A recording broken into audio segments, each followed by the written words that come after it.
Unit conversions part 2. So போன வீடியோவில் length conversions வந்து நான் சொல்லியிருந்தேன். ஸோ அந்த வீடியோ பார்க்கல அப்படின்னா பார்த்துக்கோங்க, தேவைப்பட்டால் பாருங்கள், இல்லைன்னா விட்டுருங்க. ஓகே, ஸோ இந்த வீடியோவில் டைம் கன்வர்ஷன்ஸ் அப்புறம் மாஸ் கன்வர்ஷன்ஸ் பற்றி பார்க்கலாம். So first time conversions. Time கன்வர்ஷன்ஸில் முக்கியமாக தெரிஞ்சுக்க வேண்டியது செகண்ட்ஸு, மினிட்ஸு, ஹவர்ஸு, அவ்வளோதான். டேஸ் கூட தேவையில்லை, ஆனால் அங்கே டேஸ் நான் இன்க்ளூட் பண்ணியிருக்கேன். ஓகேவா? So seconds, minutes, hours, days, இதில் இந்த 3 மட்டும் முக்கியமாக தெரிஞ்சுக்கோங்க. அதிகமாக ப்ராப்ளம்ஸில் இந்த 3 தான் அதிகமாக கேட்பாங்க டேஸை விட. ஓகே, ஸோ எப்படி நம்மளுக்கு லென்த் கன்வர்ஷன்ஸில் கன்வர்ஷன்ஸ் ஃபேக்டர்ஸ் இருக்கோ, இதுலேயே கன்வர்ஷன்ஸ் ஃபேக்டர்ஸ் இருக்குது. ஆனால் இது வந்து நம்மளுக்கு ரொம்ப ஃபெமிலியராக இருக்குது. நம்மளுக்கே தெரியும், 60 செகண்ட்ஸாக 1 மினிட்டு, 60 மினிட்ஸ்னால் 1 ஹவர், 24 ஹவர்ஸ்னால் 1 டே. ஸோ இது 3மே நம்மளுக்கு தெரியும்ல. இது வந்து ஒரு ஃபார்முலா மாதிரி நான் எழுதியிருக்கேன். அதாவது கன்வர்ஷன் ஃபேக்டர் எப்படி போன வீடியோவில் நம்ம இந்த கன்வர்ஷன் ஃபேக்டர்ஸ் வச்சு தான் டிவிஷன் பண்ணி நம்ம கடைசியில் வந்து யூனிட்ஸை மாற்றிருப்போம். அதே மாதிரி இந்த கன்வர்ஷன் ஃபேக்டர் வந்து இது மாதிரி எழுதிக்கிட்டால் நம்ம அதை கன்வெர்ட் பண்ணுறதுக்கு ஈஸியாக இருக்கும். ஓகே, நான் ஒரு எக்ஸாம்பிள் காமிச்சிருக்கேன். Convert 2 hours 30 minutes to seconds. So இந்த 2 hours 30 minutes நான் செகண்ட்ஸாக மாற்றணும். ஓகேவா? ஸோ நான் ஃபர்ஸ்ட் வந்து இதில் ஈஸியாக இருக்கிறது 30 minutes எடுத்துக்கிறேன். So 30 minutes. ஸோ மினிட்ஸ் எங்கே இருக்குது? இங்கே இருக்குது. மினிட்ஸை நான் ஃபஸ்ட் செகண்ட்ஸாக மாற்றுறேன். ஓகேவா? ஸோ மினிட்ஸை நான் செகண்ட்ஸாக மாற்றுறேன். ஸோ மினிட்ஸ் டு செகண்ட்ஸ் எங்கே இருக்குது? இங்கே இருக்குது. Minutes to seconds R seconds two minutes. ஓகேவா?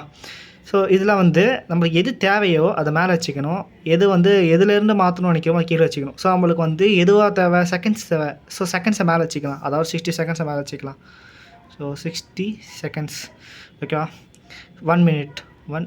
ஸோ இந்த மினிட்டு கேன்சல் ஆகிடும். 30 இங்கே மல்டிப்ளை ஆகும். ஸோ 18. ஓகேவா? அப்போ 1800 தொட்டா இருக்கே. 1800 செகண்ட்ஸ். ஓகே, இது செகண்ட்ஸாக மாறிடுச்சு. அடுத்து 2 hours. ஸோ 2 hours எழுதிக்கலாம். இப்போ 2 hours இங்கே இருக்குது, அது ஃபஸ்ட்டு மினிட்ஸாக மாற்றணும். நம்ம போன வீடியோவில் இது மாதிரி வந்து அதிகமாக இப்போ இங்கேருந்து இவ்வளோ தூரம் மாற்றும் போது, ஃபோக்கஸ் ஆக மாட்டேங்குது, இங்கேருந்து இங்கே தூரம் மாற்றும் போது நான் 3 ஸ்டெப்ஸ் போட்டிருக்கேன். ஆனால் நீங்கள் இதை ஒரே ஸ்டெப்பாக போட்டுக்கலாம்.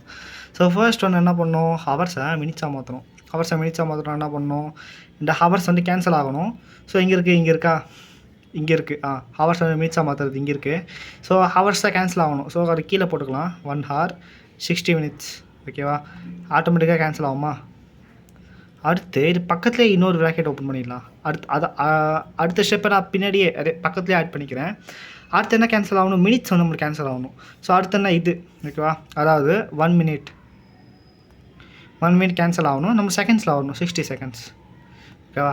இது 2 கேன்சல் ஆகிடுச்சு. இப்போ நம்ம டேரெக்டாக இதை ஃபுல்லாக மல்டிப்ளை பண்ணிக்கலாம். 60க்கு 60 போட்டிருக்கேன். ஓகே, டேரெக்டாக இது ஃபுல்லாக மல்டிப்ளை பண்ணிக்கலாம். ஸோ இது ஃபுல்லாக மல்டிப்ளை என்ன ஆகும்? 2 6 12 1000, அதான் 1200. ஸோ இது ஃபுல்லாக மல்டிப்ளை என்ன வரும்? இது 2 மல்டிப்ளை பண்ணால் 1200. அப்புறம் இதே இது மல்டிப்ளை பண்ணால்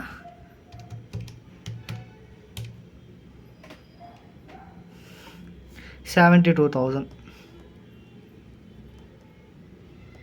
செகண்ட்ஸ். ஸோ ஃபைனல் ஆன்சராக இந்த 72,000 செகண்ட்ஸ் ப்ளஸ் 1800 செகண்ட்ஸ் ஆட் பண்ணிங்க அப்படின்னா உங்களுக்கு ஃபைனல் ஆன்சர் வந்துடும். ஸோ ஃபைனல் ஆன்சர் என்ன அப்படின்னா 9. So 1400 seconds. So time conversions புரிஞ்சிருக்கும்னு நினைக்கிறேன். அடுத்து மாஸ் கன்வர்ஷன்ஸ். ஸோ மாஸ் கன்வர்ஷன்ஸும் வந்து நம்மளுக்கு ரொம்ப ஃபெமிலியர் தான். நம்மளுக்கு தெரியும் கிராம்ஸ் வந்து சின்னதுலேருந்து இதே மாதிரி பெருசாக எழுதியிருக்கேன். ஆக்சுவலாக இதுக்கு முன்னாடி மில்லி கிராம்ஸ்னு சொல்லிட்டு ஒரு யூனிட் வரும். பட் நான் அது தேவை கிடையாது. அதிகமாக கிராம்ஸ்லேருந்து கேட்பாங்க ப்ராப்ளம்ஸில். ஸோ கிராம்ஸு, அப்புறம் அதோட பெரிய யூனிட் கிலோகிராம்ல டன்ஸு. இந்த டன் வந்து மெட்ரிக் டன். ஓகேவா? இது வந்து நம்ம இந்தியாவில் ஸ்டாண்டர்டைஸ் பண்ணுறது மெட்ரிக் டன். ஓகேவா? டன். ஸோ நம்மளுக்கு தெரியும் 1000 கிராம்ஸ்ன்றது 1 கிலோகிராம். ஓகேவா? அதே மாதிரி 1000 கிலோகிராம்ன்றது 1 டன்னு. ஓகேவா? ஒரு மெட்ரிக் டன். ஸோ நான் இங்கே கன்வர்ஷன் ஃபேக்டர்ஸ் எழுதியிருக்கேன். அதே மாதிரி ஒரு எக்ஸாம்பிள் கொடுத்துருக்கேன். 1 டன்னை கிராம்ஸாக மாற்றணும். 1 டன்லேருந்து கிராம்ஸாக மாற்றணும். ஸோ டன்ஸ் எழுதிக்கிறேன்.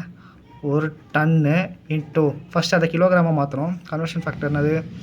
100 gram is equal to 1 kilogram. டன்லேருந்து கிலோகிராம் மாற்றுறோம்ல. ஸோ இது எழுதிக்கலாம். ஸோ டன் கேன்சல் ஆகணும். 1 டன் 1000 kilograms. டன் கேன்சல் ஆகும். இது அப்படியே இங்கே வரும். என்ன வரும்னா 1000 kilogram வரும். அப்புறம் இது கூட இந்த கன்வர்ஷன் ஃபேக்டர் யூஸ் பண்ணுவோம். 1 கிலோகிராம்ன்றது 1000 grams. கிலோகிராம் கேன்சல் ஆகணும். ஸோ 1 kilogram 1000 grams இப்படி கேன்சல் ஆகும். ஸோ ஃபைனல் ஆன்சர் என்ன ஆகும் அப்படின்னா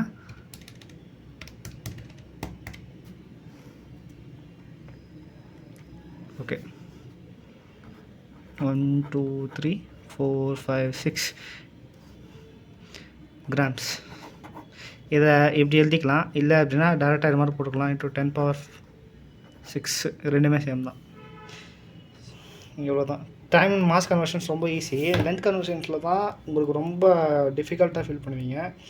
ஆனால் டைம் கன்வர்ஷன் மாஸ் கன்வர்ஷன் ரொம்ப ஈஸி.